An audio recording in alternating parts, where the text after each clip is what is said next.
Hi friends, welcome to Karun's Kitchen. இன்னைக்கு நம்ம பண்ண போறது வந்து ஒரு பிரெட் பஜ்ஜி திங். பிரெட்னு சொன்னா ஜெல்லின்னு தான் நினைப்பாங்க. ஜெல்லி ஜாம் எது வேணாலும் வச்சுக்கோங்க. ஆனா நம்ம வந்து பிரெட் பண்றதுனா புதுசாக தான் பண்ணி ஆகணும். ஒரு இனோவேட்டிவ் திங் மாதிரி பண்ணலாம்.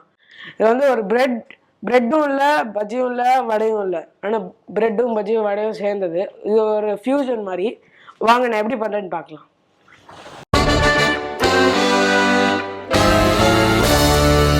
தேவையான இன்கிரீடியன்ட்ஸ்: பிரெட்டு, வெங்காயம், கொத்தமல்லி, கருவேப்பிலை, உப்பு, மிளகாத்தூள், கடலை மாவு, அப்புறம் தண்ணி. பிரெட்டு பவுன்ஸ் ஆகும் உண்மையான்னு பார்த்துலாம் ஆகுது. இப்போ நம்ம பிரெட்டோட எட்ஜெல்லாம் கட் பண்ண போகிறோம். ஏன்னா நல்லா இருக்காது, எனக்கு பிடிக்காது. உங்களுக்கு பிடிக்குமான்னு தெரில, ஆனால் எனக்கு பிடிக்காது, அதனால கட் பண்ணிடுறேன். அப்புறம் மாவில் நம்ம போடும் போது ப்ரெட்டு எட்ஜெல்லாம் நல்லா இருக்காது, அதனால தயவு செஞ்சு கட் பண்ணிடுங்க. இப்போ நம்ம ப்ரெட்டை ஸ்கொயராக கட் பண்ணிட்டு 2 ரெக்டாங்கிள் ஷேப்பில் கட் பண்ணிவிட்டு மறுபடியும் 2 ஸ்கொயர்ஸாக கட் பண்ணணும். 4 ஸ்கொயர்ஸ் இருக்கும் ஒரு ப்ரெட்டில். இந்த மாதிரி 4 ப்ரெட்டில் கூட பண்ணலாம், 3 ப்ரெட்டில் கூட பண்ணலாம். எவ்வளோ ப்ரெட் இருக்குதோ அந்த மாதிரி பார்த்துக்கோங்க. இப்போ நம்ம ஆனியனை கட் பண்ண போகிறோம். இப்போ கருவேப்பிலை எவ்வளோ போட போகிறோம், மாவை கலக்க போகிறோம். அப்புறம் கொஞ்சம் உப்பு, மிளகா பொடி, உங்களுக்கு காரம் வேணுன்னா போடுங்க. கலக்கிட்டிங்கன்னா ஒரு பேஸ்ட் மாதிரியே வரும். கிட்டத்தட்ட போண்டா மாவு மாதிரியே இருக்கும். நல்லா கலக்கிட்டிங்கன்னா ஒரு பஜ்ஜி மாவு மாதிரியே வரும். அந்த பஜ்ஜி மாவில் எடுத்து கொஞ்சம் வெங்காயம் நீங்கள் கட் பண்ணி வச்சதை அப்படியே ஃபுல்லாக போட்டுருங்க. நல்லா கலக்கிடுங்க.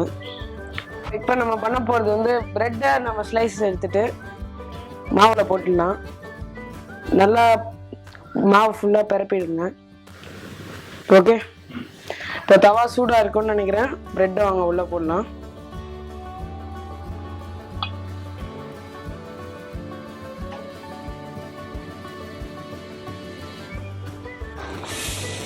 சரியாயிடுச்சு, திருப்பிடலாம். இது வந்து நீங்கள் அப்படியே எண்ணெயில் போட்டு விட பண்ணலாம். ஆனால் நான் வெரி ஹெல்த் கான்ஷியஸ் அப்படின்னு சொல்கிறாங்க. நீங்கள் போட்டு பண்ணலாம், சூப்பராக இருக்கும். பார்க்கவே சூப்பராக இருக்கு. இப்போ நான் எடுத்தோன்னே சாப்பிட போகிறேன், உங்களுக்குலாம் கிடையாது. கருகுதுன்னு நினைக்கிறேன், எடுத்து போட்டுடலாம்.